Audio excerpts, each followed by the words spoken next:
So my inspiration for the Skynet series, this one is reflecting motion, was the Aurora Borealis in Alaska when I was a kid. I've had these experiences throughout my life that were these sort of like focused energy where something is beautiful, something's amazing, I don't understand it, I have to figure it out. The schooling of fish, going diving with big schools of fish, and the murmuration of starlings in the sky, like big clouds of birds. And there's something about, like, I'm watching it and you know, yeah, it's a bunch of birds, but no, it's like they're all turning at the same time and they're forming these amazing patterns and beautiful, and you're not just seeing a million birds falling out of the sky. Like, how is that possible? But it has this feeling inside me that's like an expansion in my chest.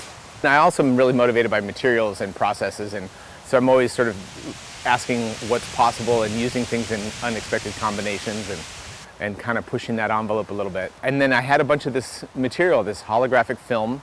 It's very fragile, you know, in some instances, and then perfectly strong in other instances. So that was the inception. It was kind of like needing to do something with all of this crazy material. But you need to get to a certain scale and threshold to get there to even test it. My dream is to have this thing floating in space, completely disconnected from the sense of support. So the rigging, I try to make the rigging lines as thin as I possibly can and as far away from the piece as I possibly can, and that creates engineering challenges, but I think it's really rewarding when it works.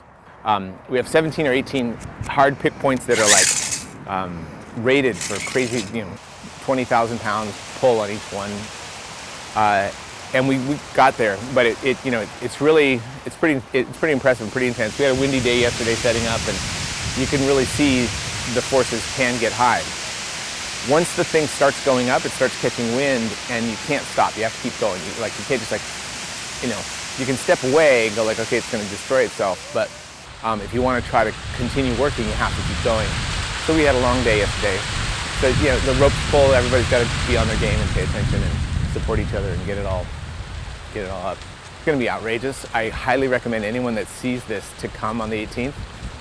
And I also recommend that you come back and check it out. Like, today's a really calm morning and it's beautiful, you can hear it.